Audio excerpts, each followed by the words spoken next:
Buddhist Outlook on Daily Life, 4. Nina van Gorkom. 5 Wholesome Deeds. The Buddha helped people to have right understanding of unwholesomeness and wholesomeness. He helped them by teaching them Dhamma. Dhamma excels all other gifts, because the most beneficial gift one can give others is helping them to develop right understanding so that they can lead a more wholesome life. In this way they will find more happiness. In the Gradual Sayings, Book of the Twos, ch 4, par 2, we read that it is not easy to repay one's parents for all they have done. Monks, it is not an easy task to repay 2 persons, I declare. 12. What 2? Mother and father. Even if one should carry about his mother on one shoulder and his father on the other, and so doing should live 100 years, attain 100 years. And if he should support them, anointing them with unguents. If he should establish his parents in supreme authority, in the absolute rule over this mighty earth abounding in the 7 treasures, not even thus could he repay his parents. What is the cause of that? Monks, parents do much for their children, they bring them up, they nourish them, they introduce them to this world. Moreover, monks, whoso incites his unbelieving parents, settles and establishes them in faith. Whoso incites his immoral parents, settles and establishes them in morality. Whoso incites his stingy parents, settles and establishes them in liberality. Whoso incites his foolish parents, 13, settles and establishes them in wisdom. Such a one, just by so doing, does more than repay what is due to his parents. In this sutta the Buddha points out how important it is to help other people to have right understanding about the development of wholesomeness. He explained that this is the way to repay one's parents. Establishing one's parents in faith is mentioned first. The word faith, however, is not used in the sense of faith in a person. The Buddha did not want people to perform wholesome deeds in obedience to him or in obedience to certain rules. Faith means confidence in wholesomeness, confidence that the cultivation of wholesomeness is beneficial. Therefore, any time there is wholesomeness there must be faith. After faith the above quoted sutta speaks about morality, and then generosity is mentioned. Wisdom or right understanding is mentioned last. When the different ways of kusala kamma are explained in the suttas, dina or generosity is usually mentioned first, sila or morality is mentioned next, and after that bhajpan or mental development. There are many ways to develop kusala, and understanding of these ways conditions the performing of them. Pa, understanding, is the factor which above all conditions the elimination of akusala and the development of kusala. There can be dina and sila without pa, but when there is pa, dina and sila are of a higher degree of kusala. There can be no bhajpan or mental development without pa. Pa is an indispensable factor for bhajpan, and on the other hand pa is developed through bhajpan.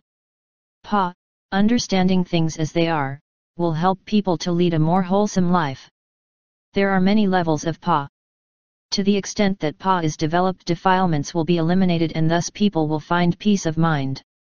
It is beneficial to develop right understanding of akusala as akusala and of kusala as kusala, and to help others to develop this understanding as well. All akusala siddhas are caused by ignorance or moha. There are different types of akusala siddha.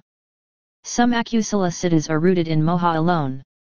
There are also akusala siddhas rooted in moha and labha. Labha is attachment, selfishness, or greed. Furthermore, there are akusala siddhas rooted in moha and dosa. Dosa is aversion, ill will, or anger. Unwholesome deeds are motivated by akusala siddhas. When there is kusala siddha there are no labha, dosa, or moha with the siddha. Wholesome deeds are motivated by kusala siddhas. When we perform dina, sila, or bhajpan, there are no labha, dosa, or moha with the kusala siddhas which motivate these wholesome deeds. It is helpful to know more about dina, sila, and bhajpan in order to lead a more wholesome life. One way of developing wholesomeness is dina. Dina is giving useful things to other people, for example, giving away food, clothing, or money to those who are in need. True generosity is a way of eliminating defilements. At such moments we think of other people, we have no selfish thoughts. When there is generosity there are no labha, dosa, or moha. Giving with the right understanding that generosity is kusala is more wholesome than giving without this understanding. People who give with the understanding that this wholesome act is a means to have less selfishness, are stimulated to develop more wholesomeness. One may think it a selfish attitude to consider one's own accumulation of kusala. However, it is not a selfish attitude. When we have the right understanding of the ways to develop kusala, it is the condition for kusala siddhis to arise more often, and this is to the benefit of everyone. It is to our fellow man's advantage too when labha, dosa, and moha are eliminated. It is more agreeable to live with someone who is not selfish and who is not angry than with a selfish or an angry person. There are many degrees of pa. When pa is more highly developed, one understands that it is not self who performs wholesome deeds, but siddhis which are conditioned by the accumulation of kusala in the past. Thus there is no reason for conceit or pride. By the development of pa, which is a mental phenomenon and which is not self, more wholesomeness can be accumulated. Young children in Thailand are trained to give food to the monks and thus they accumulate kusala. The Thais call the performing of good deeds tom bun. When children learn to do good deeds at an early age, it is a condition for them to continue to be generous when they are grown up. When someone gives food to the monks, it is the giver in the first place who will benefit from this wholesome act. The monks give him the opportunity to develop wholesomeness. The monks do not thank people for their gifts, they say words of blessing which show that they rejoice in the good deeds of the giver.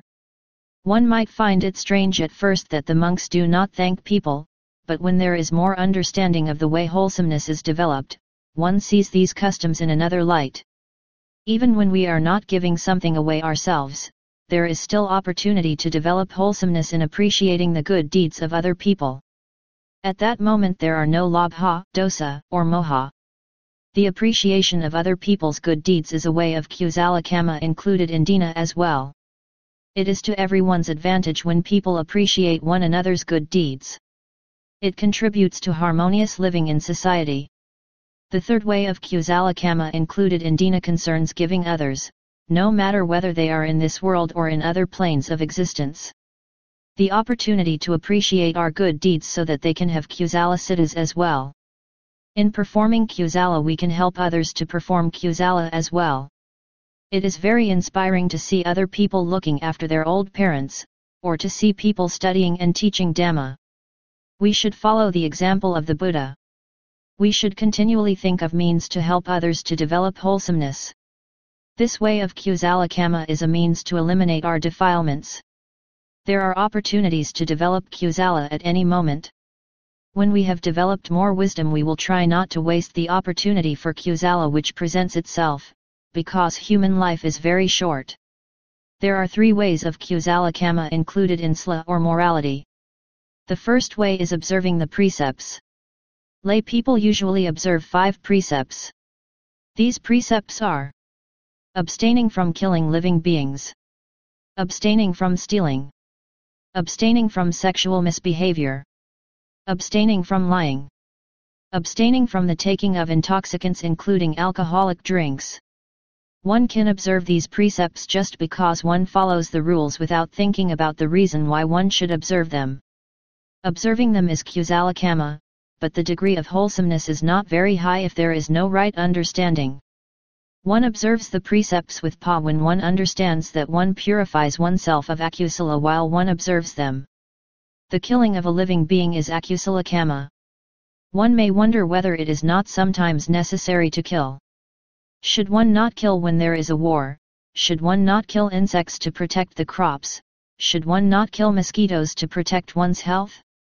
The Buddha knew that so long as people were living in this world they would have many reasons for transgressing the precepts. He knew that it is very difficult to observe all the precepts and that one cannot learn in one day to observe them all. Through right understanding, however, one can gradually learn to observe them. The precepts are not worded in terms of, for example, you shall not kill. They are not worded as commandments, but they are worded as follows: I undertake the rule of training to refrain from destroying life. The Buddha pointed out what is unwholesome and what is wholesome, so that people would find the way to true peace.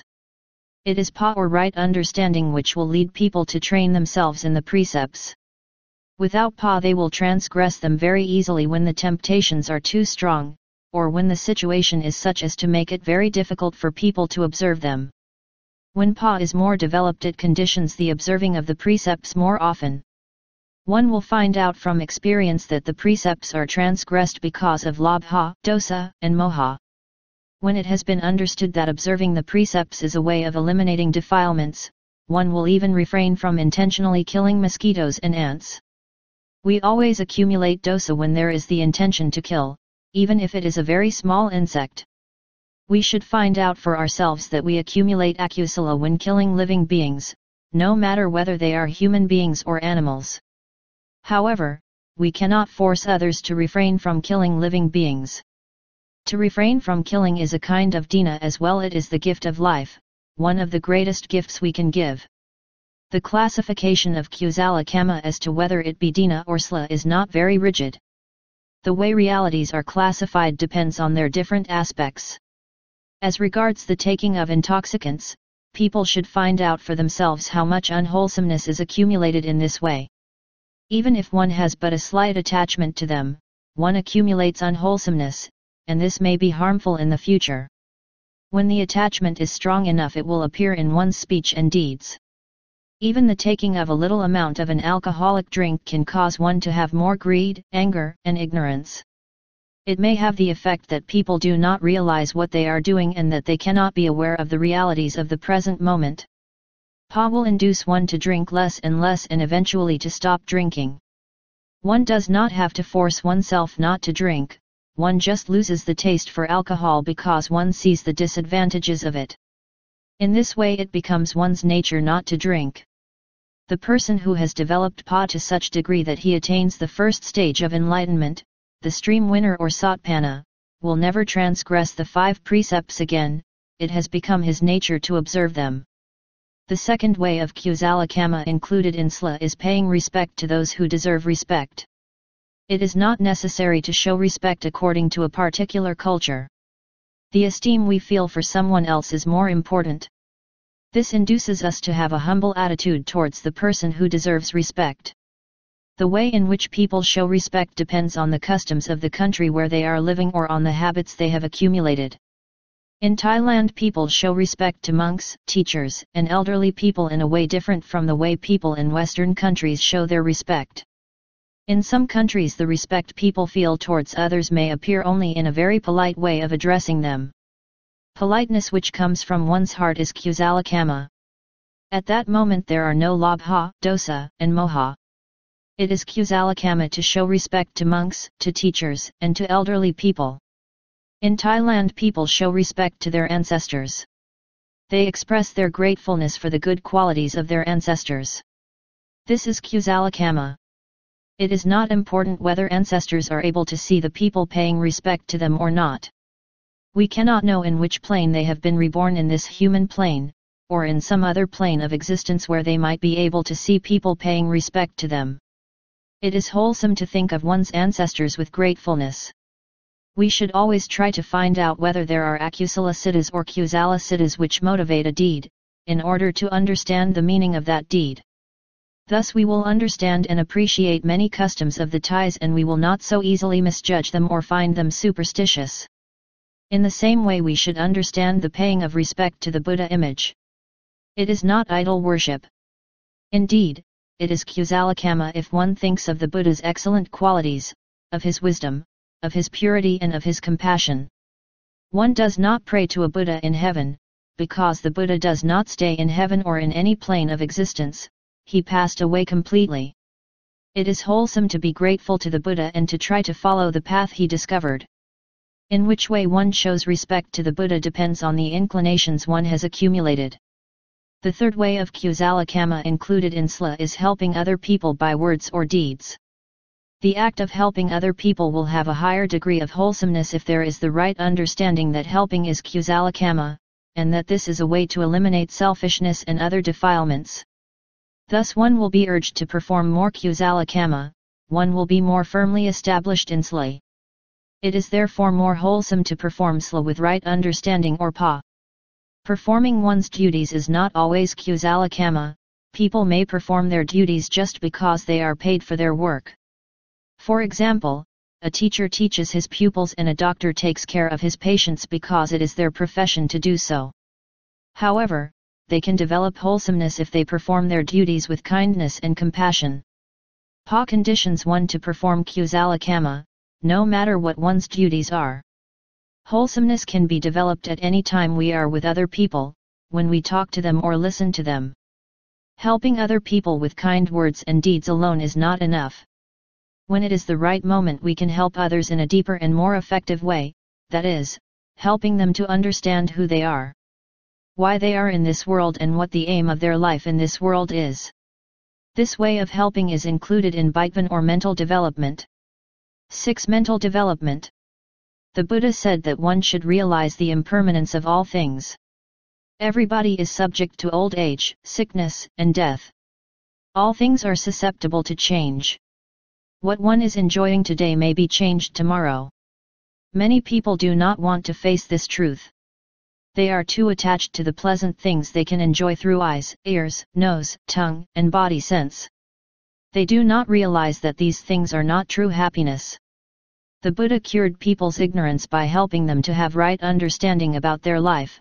He taught them Dhamma. The Buddha taught different ways of developing wholesomeness, dina or generosity, slay or morality, and Bhajpan or mental development.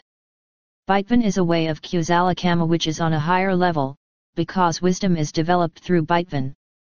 One may wonder why wisdom, pa, is essential. The answer is that only understanding things as they are can eliminate ignorance. Out of ignorance people take what is unwholesome for wholesome. Ignorance causes sorrow.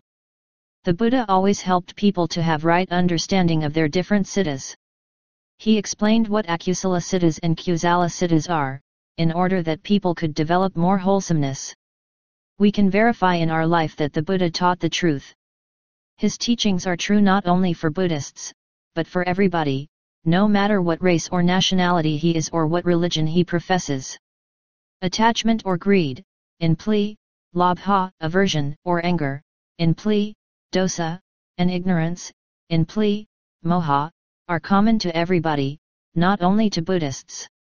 Should not everyone eradicate labha, dosa, and moha? People do not always realize that labha, dosa, and moha lead to sorrow. They may recognize unwholesomeness when it is coarse, but not when it is more subtle. For example, they may know that the siddha is unwholesome when there is labha which is as coarse as greed or lust. But they do not recognize labha when it is more subtle, such as attachment to beautiful things or to dear people. Why is it unwholesome to have attachment to our relatives and friends? It is true that we are bound to have labha. But we should realize that attachment is not the same as pure loving kindness, in pli, met. When we think that we have pure loving kindness, there can be moments of attachment too. Attachment is not wholesome, it will sooner or later bring unhappiness. Although people may not like to see this truth, one day they will experience that labha brings unhappiness. Through death we are bound to lose people who are dear to us. And when sickness or old age affect our sense faculties we may no longer be able to enjoy beautiful things through eyes and ears. If we do not have the right understanding of the realities of life we will not know how to bear the loss of dear people. We read in the Udna, verses of uplift, ch 8, Palagma, par 8, Kuddakanikya, that, while the Buddha was staying near Svath in East Park, at the storied house of Migra's mother, Visk came to see him. Visk, who had lost her granddaughter, came to see the Buddha with wet clothes and wet hair. The Buddha said, "Why, Visk? How is it that you come here with clothes and hair still wet at an unseasonable hour?" "Oh, sir, my dear and lovely granddaughter is dead. That is why I come here with hair and clothes still wet at an unseasonable hour." "Visk, would you like to have as many sons and grandsons as there are men in Svath?" "Yes, sir, I would indeed." "But how many men do you suppose die daily in Svath?" 10, sir, or maybe 9, or 8. Maybe 7, 6, 5, or 4, 3, 2, maybe 1 a day dies in Svath, sir. Svath is never free from men dying, sir. What think you, Visk? In such case would you ever be without wet hair and clothes? Surely not, sir. Enough for me, sir, of so many sons and grandsons. Visk, whoso have 100 things beloved, they have 100 sorrows. Whoso have 90, 80, 30, 20 things beloved, whoso have 10, whoso have but one thing beloved, have but one sorrow. Whoso have no thing beloved, they have no sorrow. Sorrowless are they and passionless. Serene are they, I declare. People who see that it is unwholesome to be enslaved by attachment to people and to the things around themselves, want to develop more understanding of realities by applying themselves to Bhaivan, mental development. Studying the Buddha's teachings and explaining them to others is Kusalakama included in Bhaivan. In studying the teachings Pa will be developed. If we want to understand what the Buddha taught, it is essential to read the scriptures as they have come down to us at the present time in the three collections: the Vinaya, the Sutta and the Abhidhamma. Study alone, however, is not enough. We should experience the truth of Dhamma in daily life. Only then will we know things as they really are. Teaching Dhamma to other people is Kusalakama of a high degree. In this way one not only helps others to have more understanding about their life, one develops one's own understanding as well. Teaching Dhamma is the most effective way of helping other people to develop Kusala and to eradicate Akusala. Another way of Kusalakama included in Bhaivan is the development of Kam or Samatha Bhaivan. In Samatha there are specific meditation subjects which can condition the Kam, which is temporary freedom from Labha, Dosa, and Moha. One must have right understanding of the meditation subject and of the way to become calm. When Samatha has been highly developed, different stages of jnana or absorption can be attained. However, the attainment of jnana is extremely difficult and one must have accumulated the right conditions in order to attain it. When the siddha is jnana siddha, there are no labha, dosa, and moha. Jnana is kusalakama of a high degree. Jnana is not the same as a trance which might be experienced after taking certain drugs. Those who take drugs want to obtain the desired end in an easy way and their action is prompted by labha. Those who apply themselves to samatha have the sincere wish to purify themselves of labha, dosa, and moha. They do not look for sensational or thrilling experiences. Samatha can purify the mind, but it cannot eradicate unwholesome latent tendencies. When the siddha is not jnana-siddha, labha, dosa, and moha are bound to arise again. The person who applies himself to samatha cannot eradicate the belief in a self, and so long as there is the concept of self, defilements cannot be eradicated. The clinging to the concept of self can only be eradicated through vipassana. Vipassana or insight meditation is another way of kusalakama included in Bhaivan. Through the development of vipassana, ignorance of realities is eliminated. One learns to see things as they are in being aware. For example, when one sees, hears, smells, tastes, when one receives impressions through the body sense, or when one thinks. When we experience that all things in ourselves and around ourselves are only mental phenomena or nama and physical phenomena or rupa which arise and fall away, we will be less inclined to take them for self. What is the reason that we all are inclined to cling to a self? The reason is that because of our ignorance we do not know things as they really are. When we hear a sound, we are ignorant of the different phenomena which occur during the moment we are hearing that sound. We think that it is a self who is hearing.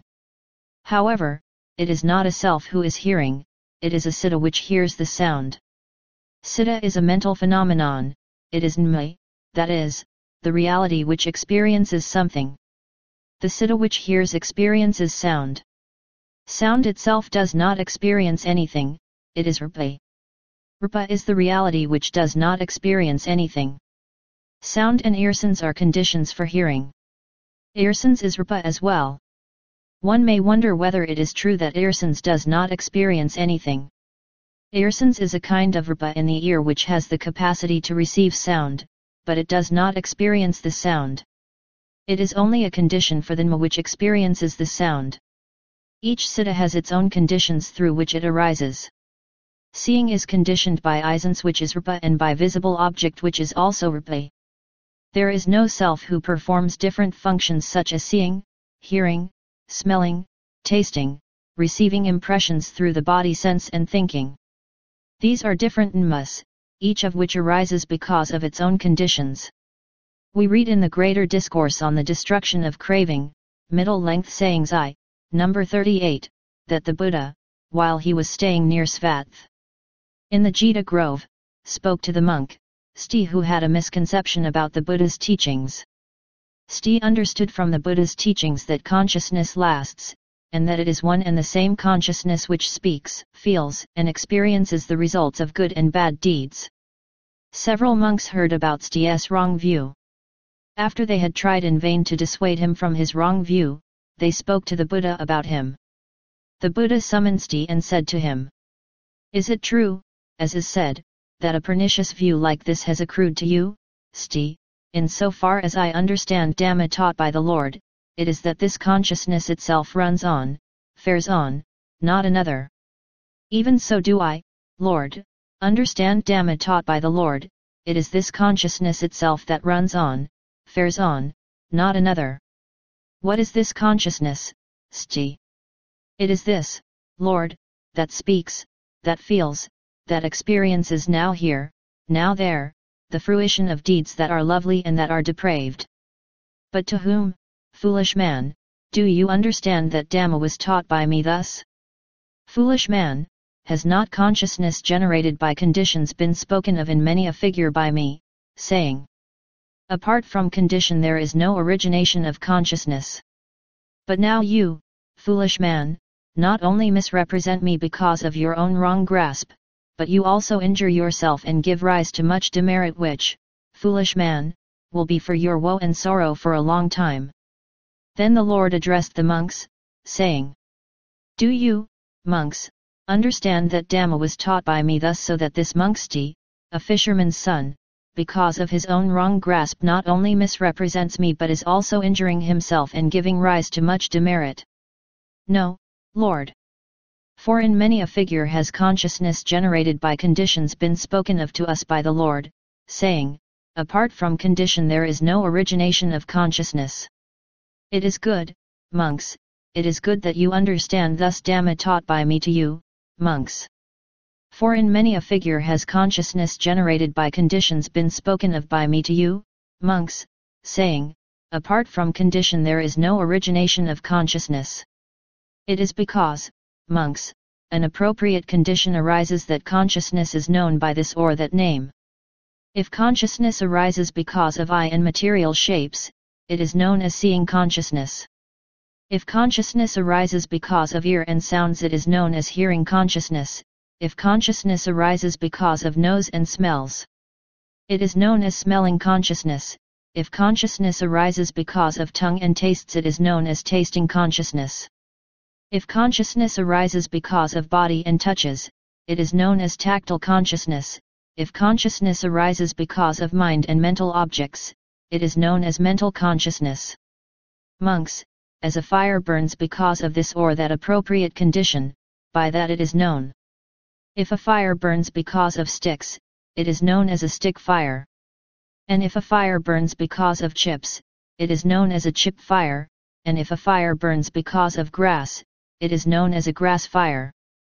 And if a fire burns because of cow dung, it is known as a cow dung fire, and if a fire burns because of chaff, it is known as a chaff fire.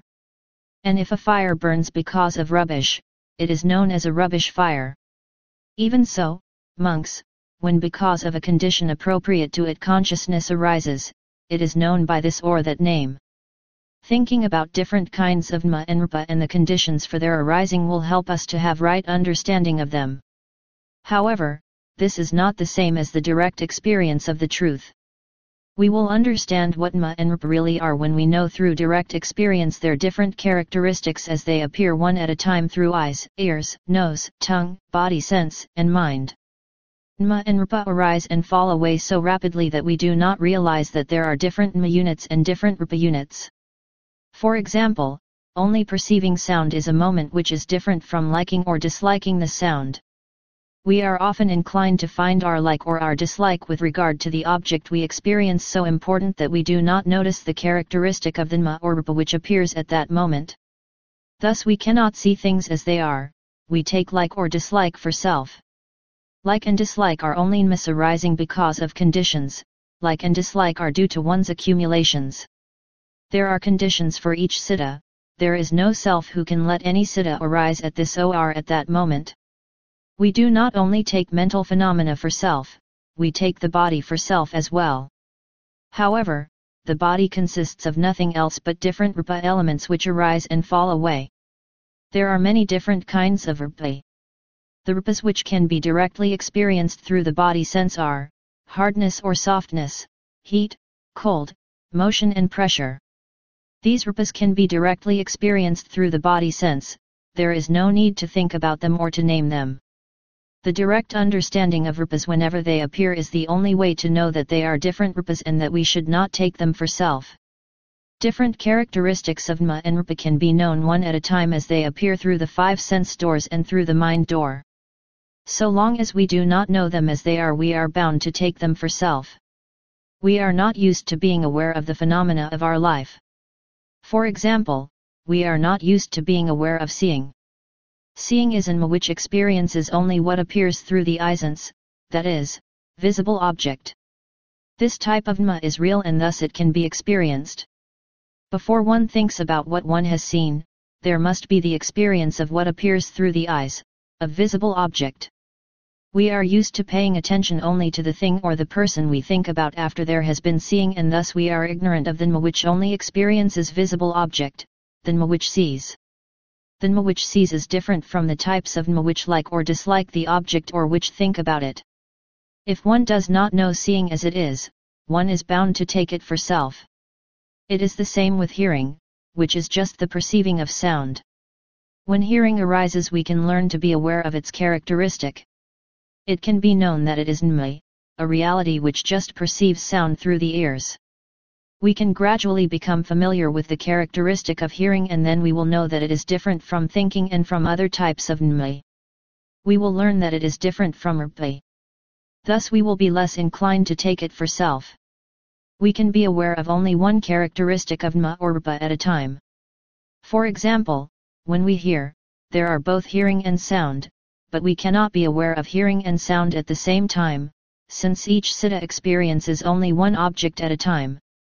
There can be awareness of sound at one moment and of hearing at another moment, and thus we will gradually learn that their characteristics are different. Only if we learn to be aware of the Dhamma or Rupa which appears at the present moment will we see things as they are. Thinking about Dhamma and Rupa, reminding ourselves of them or naming realities Dhamma and Rupa is still not the direct experience of reality. If we only think of Dhamma and Rupa and do not learn to experience their characteristics, we will continue to cling to them and we will not become detached from the idea of self. It is beyond control which characteristic presents itself at a particular moment. We cannot change the reality which has appeared already.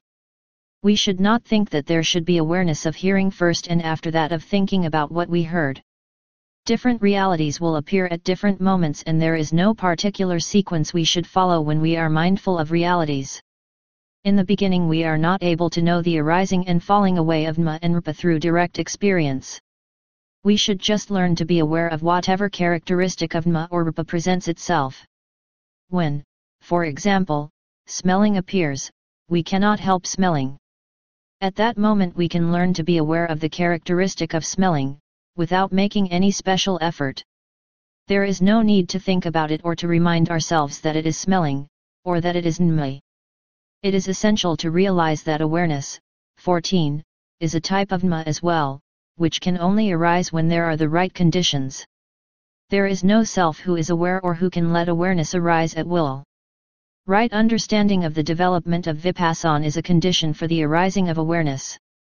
After a moment of awareness there will be a long time without awareness, or there will be moments when we are only thinking about Dhamma and Rupa.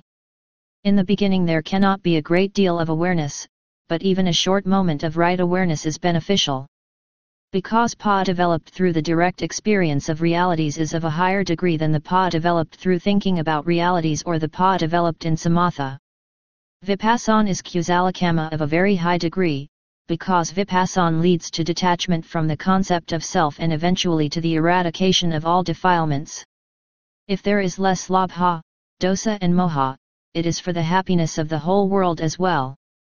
In the Gradual Sayings, Book of the Nines, ch. 2, par 10, Velma, we read that the Buddha, while he was dwelling near Svath, at Jita Grove, in Anthapiaka's park, spoke to Anthapiaka about different degrees of wholesome deeds which bring their fruits accordingly.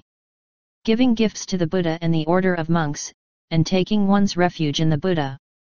The Dhamma and the Sangha are deeds which are of a high degree of kusala, but there are other ways of kusala which are of still higher degrees.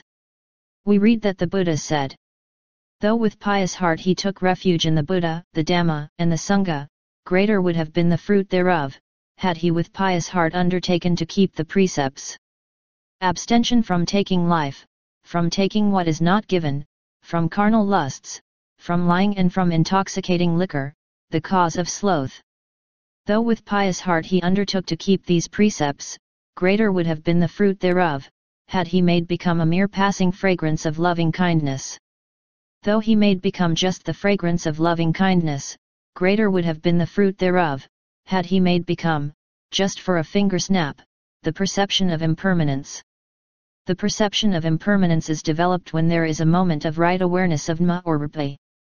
One may be surprised that the perception of impermanence is more fruitful than other kinds of wholesome deeds. It is right understanding which realizes the impermanence of Dhamma and Rupa, and this kind of understanding can change our life. It can eventually eradicate our clinging, aversion and ignorance. The time will come when we have to leave this world because of old age, sickness, or accident. Is it not better to take leave of the world with understanding of what things are than to part from the world with aversion and fear?